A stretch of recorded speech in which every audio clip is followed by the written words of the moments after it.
Go. Hey, everybody.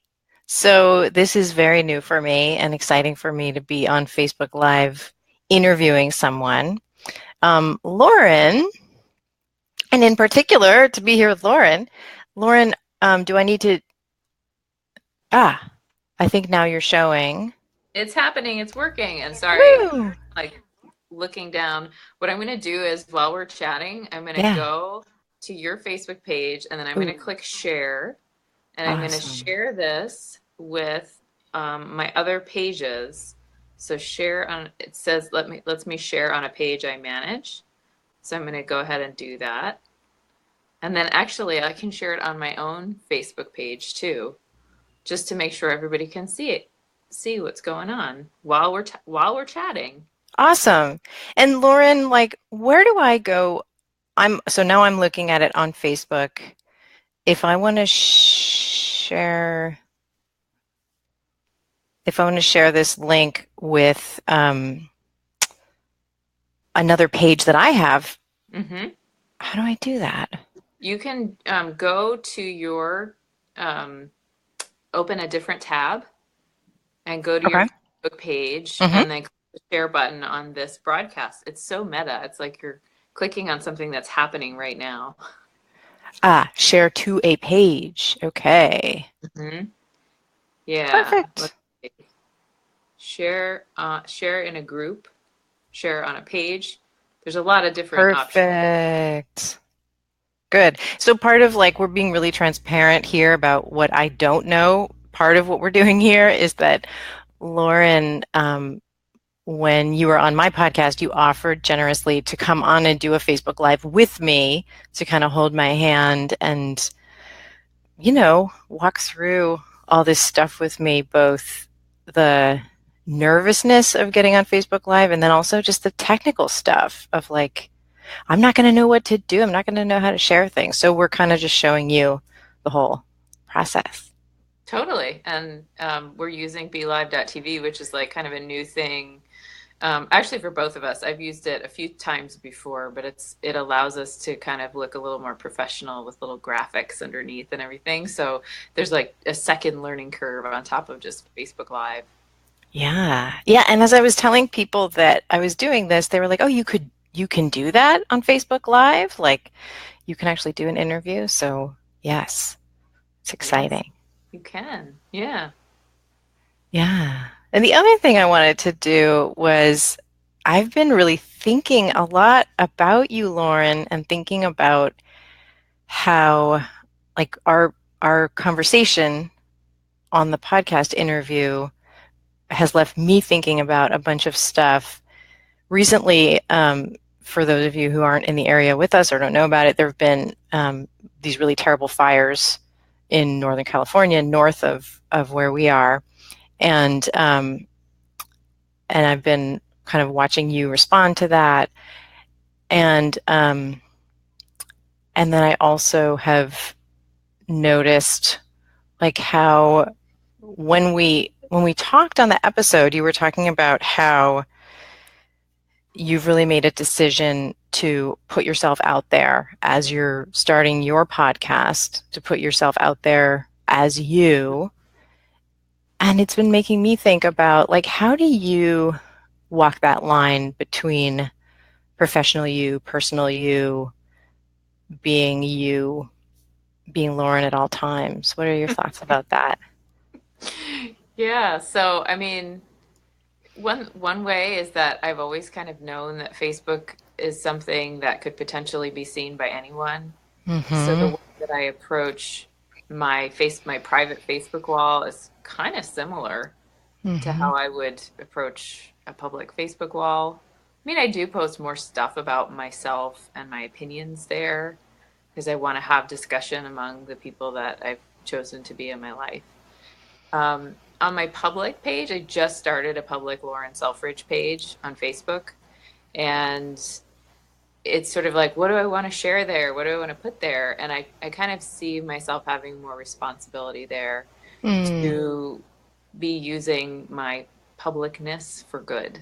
And so it does feel like um, a little bit of pressure And I think, I mean, to be quite honest, there's a part of me that didn't want to become a public person because I thought, oh, it's too much responsibility. What if I say something wrong? What if I do something wrong? But the reality is, like, I think I've mentioned a few people before that, like, I have this little litmus test for what is it that my fear wants me to do. And my fear wants me to just live underneath the covers 24/7, just like Yeah. hide and that might be fun for a Sunday, but it's not how I want to live my life. So it's really just stepping into um, what is it that I think needs to be said publicly and Hmm. sharing that. Hmm. Yeah.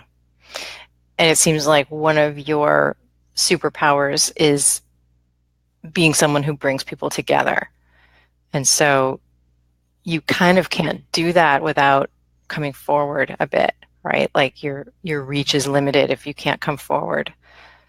So it's awesome. Yeah, and I do. That is really at the heart of what I get excited about is bringing people together and showcasing people's wisdom because there's so much wisdom Hmm. that people have, and I just want everyone to have an audience for what they're good at and what they love doing and talking about. Yeah. Well, so for people who didn't listen to the episode yet where I interviewed you on Therapist Clubhouse, will you share what your podcast that you're launching soon is about? Yes. So I am a therapist and I have multiple sclerosis and I've had it for a few years. And that's been long enough to realize that it's changed my life in many ways. And a lot of them have been amazing, unpredicted, and beautiful.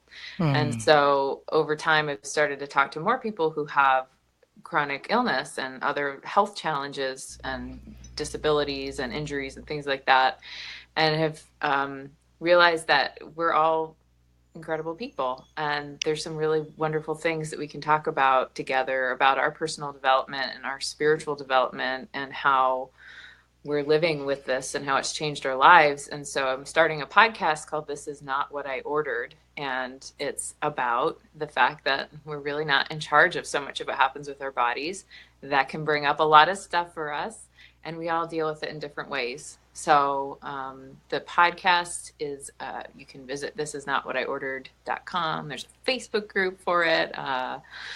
And there's, we're getting closer to actually launching it. And I say we because it's an interview show, but really it's me who's launching it. So I'm like, oh, it's happening.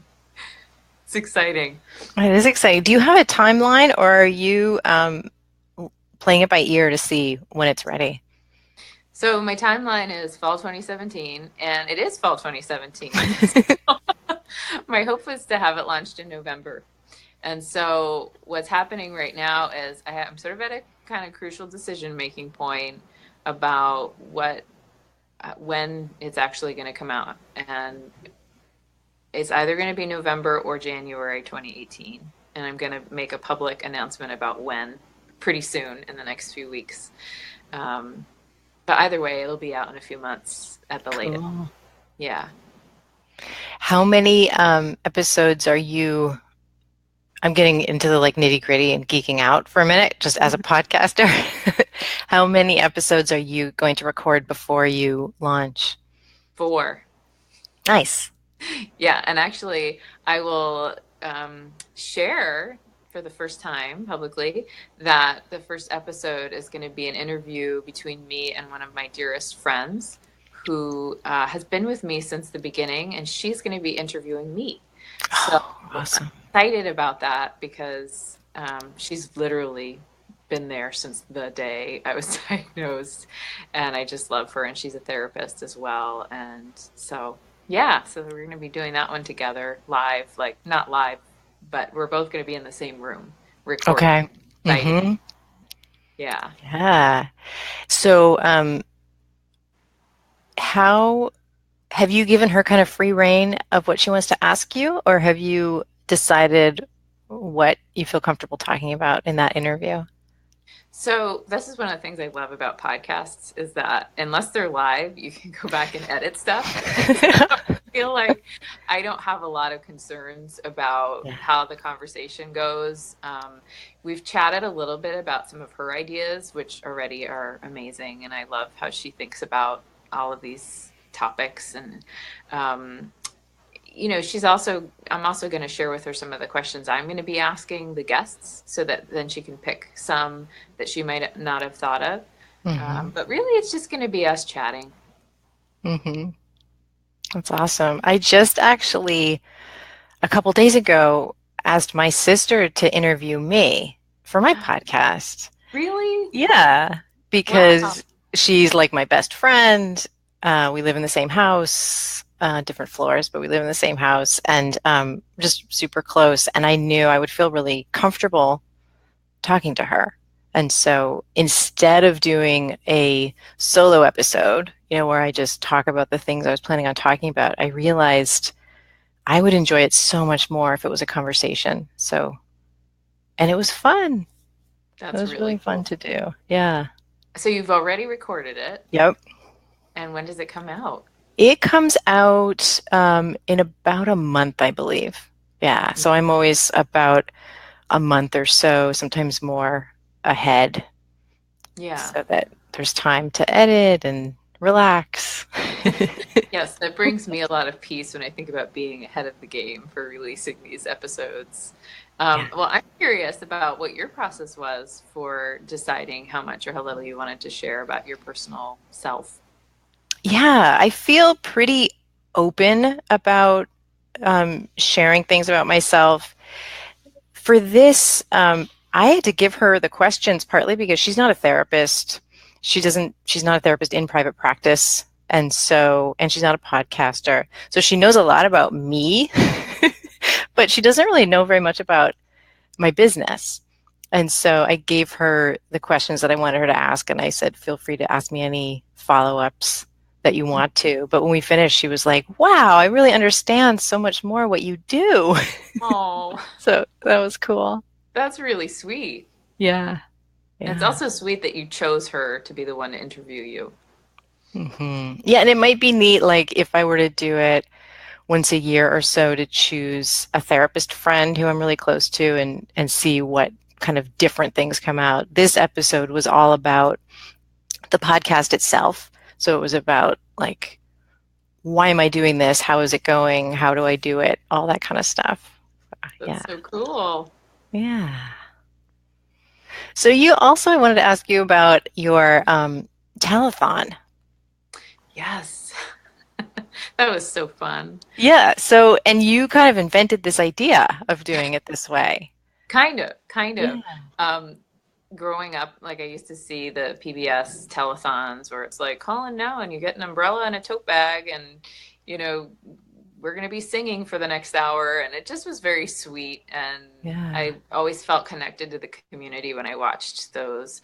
And then I realized I hadn't seen any in a while. And I was like, well, there's this BeLive.tv kind of thing that maybe I wonder if there's a way to do multiple guests.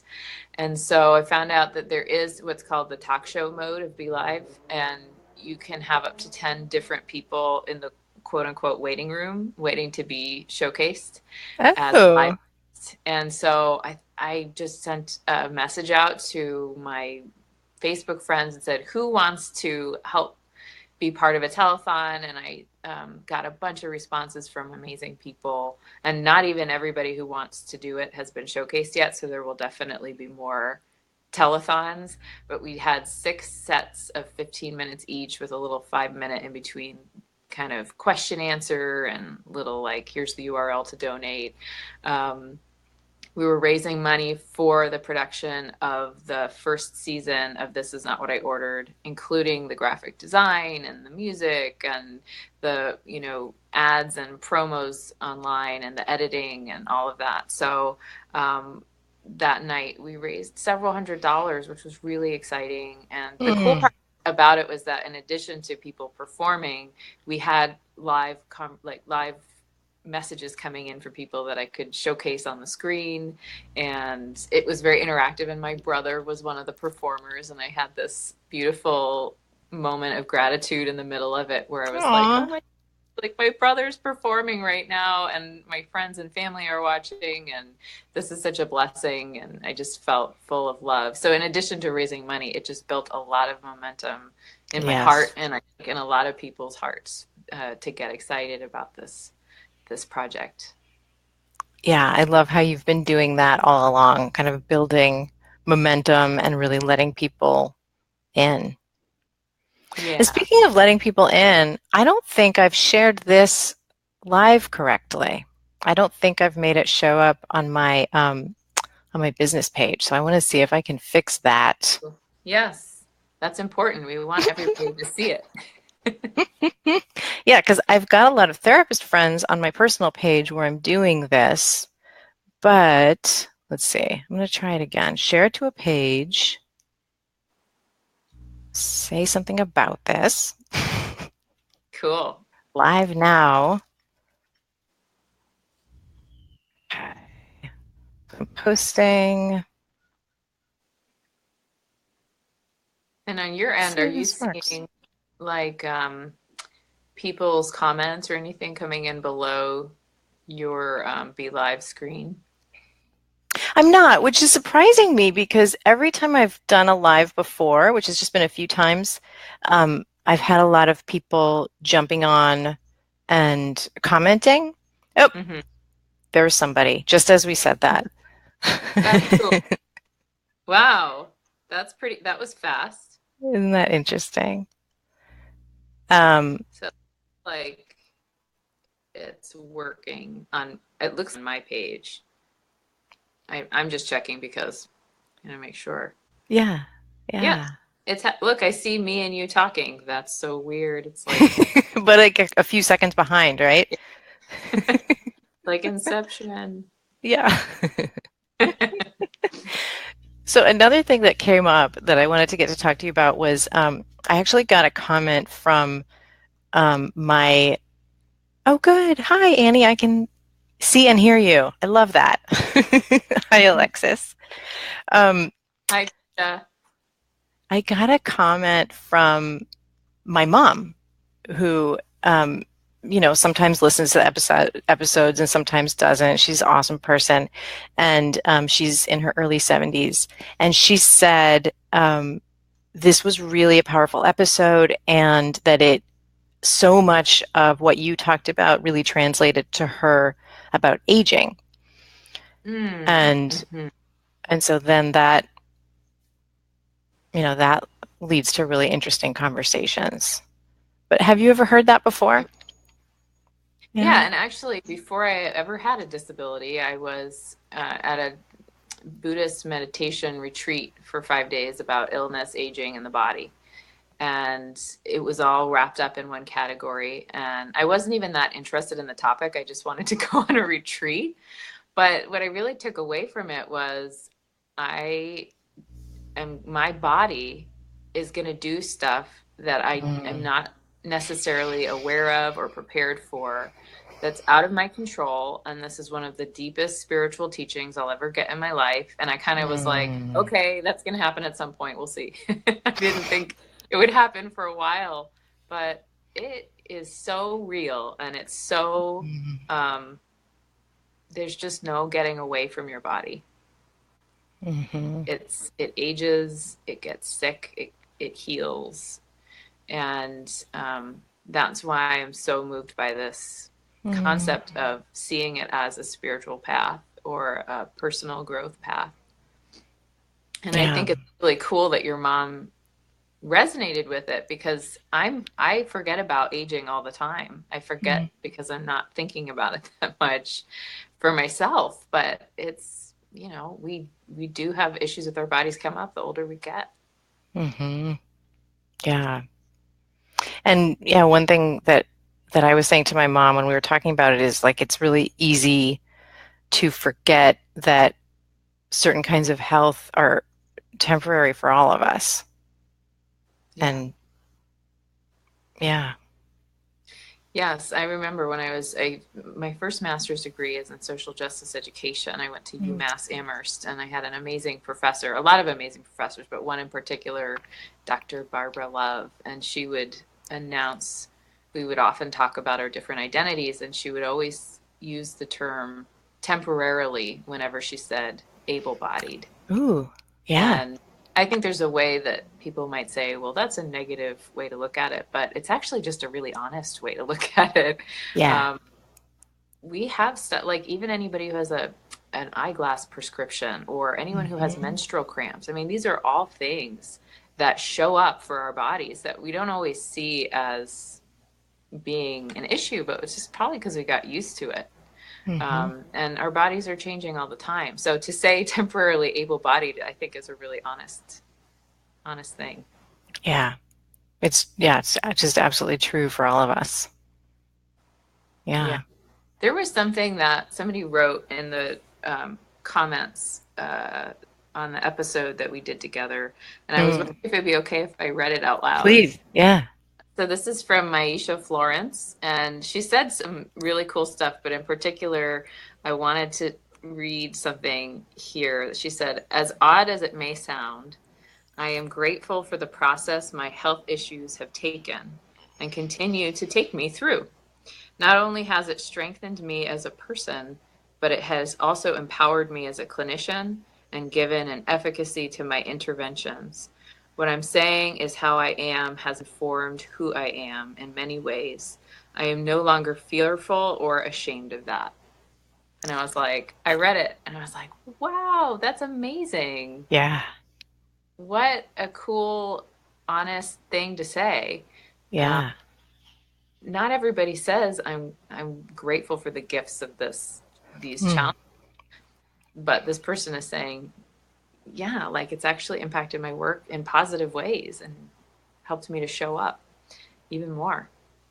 So I was really inspired Yeah. by that. Yeah. And I feel like that's really related to stuff that you shared about what it's been like for you, like becoming a therapist and at the same time learning about an MS diagnosis and like Mm-hmm. how I it really it really stuck with me a lot how you talked about realizing that your job is to be emotionally present above all else. Mm-hmm. Yeah. And that really my job in life, whether I'm in the therapist chair or not, is to be with myself. I don't always have Hmm. to be present of every last thing, but to be with myself, kind of like the Hmm. companion who I can have that welcomes whatever arises in my experience. So if I'm doing that for myself, I can do that for my clients. So yeah, it's like it started as an emotional thing and it turned into a physical thing too. Like, oh, I Hmm. can be present for my emotions and my body. And there was Hmm. something else that I realized. I had this little awakening a few days ago, and I was like, I wish I had said that on the podcast. But then I was like, I couldn't say it on the podcast because I didn't know it, which was that when I am not, if I don't act like there's something wrong with my symptoms and I don't show a sense that I'm like condemning my symptoms or making fun of them in a way that's not loving, then I'm kind of modeling for my clients something that I don't want them to hold in their lives. So if I show my Hmm. clients that it's okay to have symptoms and that's just a thing that's happening, then hopefully then when they're in their lives, wherever they are, they can feel like they're okay and they're still whole and worthy and valuable when they're going through their symptoms. So it was kind of cool to realize like, oh, right, I'm modeling being a person with MS with every person that I sit with. And I want them Hmm. to feel free and not shameful and not like there's anything wrong with them. Yeah, like not those little self-deprecating comments or putting yourself down in any way. Right. Yeah, which just feels like it's so what we're steeped in, this kind of idea of apologizing or just self-criticism out loud. That Mm-hmm. in particular, if you're dealing with a chronic illness, I can imagine why you'd really want to not be doing that. Mm-hmm.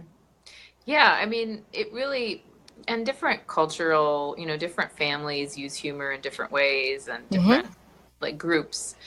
And my family very much is a dry humor family, and I love that. And so it can be used in ways that like support and love and help keep us human.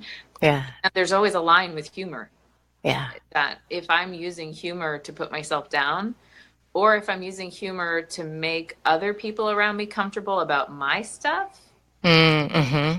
really doing what's best for me and everybody involved. So sometimes it does help me connect with people, though. Like when I mention that sometimes I use a cane, I get a little scared that people are going to judge me. And Mm. then I tell them a story about the cane that's funny or whatever. And it helps me to feel like I want you to see me as still the funny person that you know, even if Mm-hmm. I'm using a cane. And my gosh, thank goodness for canes. Like when I'm super dizzy, it can be a lot more say it can feel a lot safer walking down the street and have something Mm-hmm. to lean on. But yeah, so the humor piece can be, it can really be a help for connection, but it can, there's a line. It's tough. Yeah. Yeah. And so treating yourself with a lot of love and not using humor in a way that would really sabotage that. Hmm. Mhm. Yeah.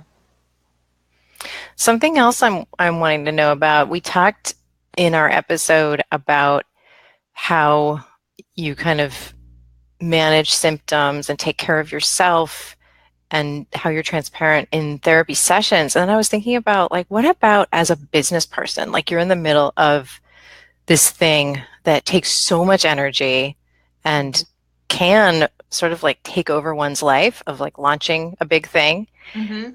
How do you how do you handle that? Like how do you find self-care in the face of like all these big business moves?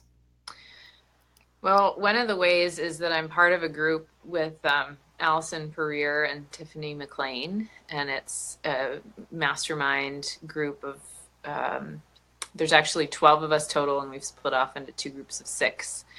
And we meet up every week and we talk about what's going on in our lives. And it is very much a business group. It's about doing meeting our goals with business, and we're humans, and so we bring in our personal experience. Mm, And I feel like I can get a reality check each week and talk about what's real for me and where I'm at in my process with my business. And I can get reminded by them to make sure I'm turning towards what my needs are and not, moving ahead just because I'm trying to please everyone, which is actually why when you asked me, when are you launching? My answer was, not sure quite yet. yeah.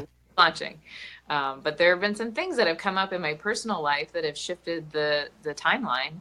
And so, it is like every day I have to keep checking in, see what's important, honor if people have questions, honor if they're disappointed by something that didn't work out the way that we had hoped, fulfill my commitments either by doing them or by being in good contact to say, I'm not going to be able to do them. And here, let's come up with a plan B. Yeah. So, yeah, I mean, I like to think of life as a giant improv exercise. So, same thing with business and, being real and honest and doing my best, but also saying when I can't do it. Mm-hmm. Good. That makes sense. And I think something like a launch, it becomes, or at least for me, it becomes, and a lot of therapists I work with, it's a big deal that date when things are supposed to launch. Hmm. Um, but it's also like we forget how we can totally change it. Like it really isn't set in stone. And that's one of the advantages of running a really tiny business. So, we're not in these big companies where we need to have like a million meetings with people to be able to change a date or pivot in any way. Like we can just decide, you know, February is better for me. Hmm. you know? It's funny, Annie, because right after we did our episode together, a friend of mine who's an astrologer therapist contacted me and said, "Hey, by the way, just to let you know, you and Annie are both Capricorns." I was like, "Cool." And is that true? You're a Yeah. Capricorn? So Yeah. I thought that was really neat. And then I was thinking about like part of my growth in my life has been about learning to let go more and not be as in charge of all the details and have everything perfectly lined up in a spreadsheet, which brings me joy to have a spreadsheet, but it doesn't always work out, right? So so then I was thinking about, I don't know if this is true for you, but what you just said was permission Hmm. to not do it perfectly, permission to go outside of the plan. And what you just said is like, I hear it and I relax. Hmm. Like, you can just change it. So I don't know if it's true for you, but it's something that I need to hear and I need to be reminded of often. Oh, absolutely. Yeah. Have you have you ever heard of do you know Gretchen Rubin, the Happiness Mhm. Project person? Have Yeah, you yeah. heard of her Four Tendencies quiz? I haven't taken it yet though. Oh, okay. So, it's about expectations and how you respond to expectations, whether they're inner expectations or outer expectations. And so I'm just curious about this for you too. I am what she calls an upholder, which Mm, means that I respond pretty much equally to inner expectations and outer. So if I decide, like, let's say I my next superpower group is coming up in February, and I've got the date set, and I've got my kind of how I'm going to get the word out all set. I will follow that spreadsheet as if it's like my boss. And so I really have to remind myself, and that's very much like an upholder thing to do. So I really do need to remind myself, like, I have permission to shift this. This is just something I created. It's okay. yes, And exactly. it's all fun for me, but then it can turn the corner to like, this isn't Yeah. fun anymore. And that's the warning sign. And that's what I think the Capricorn piece, like, I don't know a lot about astrology, but I can really relate to what you're saying. Yeah. And I think we're hard workers, and Mhm. that's a blessing. And it can also be something that can help, it can change my perspective too much sometimes if I'm so focused on the work. So, and I joke that my lifelong healing path is about learning to be more playful and less rigid, which is to me much more fun than learning how to be less playful and more rigid. Good thing. But I have a friend in my mastermind group who's an ENFP and I'm an ENFJ. And I Mm. was joking with her that, oh, now I know why, because I just found out what her MBTI type was. And I said, now I know why you're such a great person to go to for advice, because essentially it's just me saying, help, I have this limitation. What do I do? And then you say, maybe you just created that limitation. Why don't you just do it a different way? So I'm thinking I have to bend over backwards, and she's like, maybe you could just move your left pinky. And she helps me make this little shift in perspective, and it was kind of illuminating to see how, I mean, we all help each other out with our different tendencies.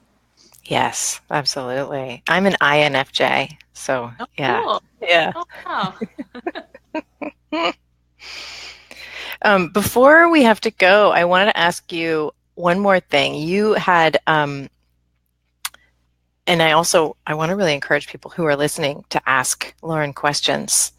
Um, you had said last time that you think that the world is really kind of on the edge of having a big change because of live video. And I think I know what you're talking about. Like, I think what I'm assuming is part of that is that it can really decrease isolation and it can, um, I mean, it could change things politically. It can just really allow people to see each other and know each other who Hmm. couldn't have before. Um, but what else were you thinking of when you said that? First, I'm thinking from a place of being real, transparent, and vulnerable. Mhm. That live video, you can't be perfect, and that's great, and I love that. And as scary as it is to do, the more we do it and get comfortable with it, the more we're going to show of ourselves, the more permission we're going to give other people to be themselves, the more encouraged others will feel to go live and share that permission with other people. Mm. And then also, just from the chronic illness standpoint, there are a lot of people in the world who we don't know and we don't see because they are at home. And we need them and we need to hear from them. We need to see them, we need their wisdom. And many people with chronic illness have blogs, which is awesome. People aren't reading blogs as much, I don't Yeah. think. People Yeah, are no, you're right. those. And so, and the other thing is writing can be a really protracted process for a lot of us. I know for me, I edit as I write, so it's like this long thing, and I'm trying to make it shiny and perfect. And it takes me a lot less time to make a video than write an article. And I'm hoping that more people with chronic illness will feel encouraged and inspired to share themselves over video, because oftentimes we just don't know them, or we don't know each other in the chronic illness community. So doing these live videos, or just doing a pre-recorded little video that you created and posting it on your Facebook page, will have a bigger impact than I think you realize. And when I say you, I mean anybody who's watching right now. Like, even Mm-hmm. if you post a short 30-second video, it's going to create a type of connection that you wouldn't have been able to create with words that are typed on the page. So I think it's up to us. I think a few people have responded to me in the past few weeks doing all these lives, and have written to me personally and said, hey, usually I hate Facebook and I hate this social media stuff. I think it like controls our minds, but actually I like the way that you're using it.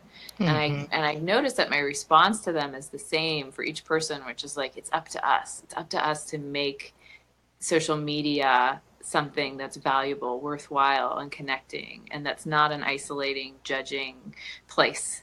Obviously, we can't control anybody else, but we can control what we put out there and how we participate. And so I feel like something's happening, things are changing.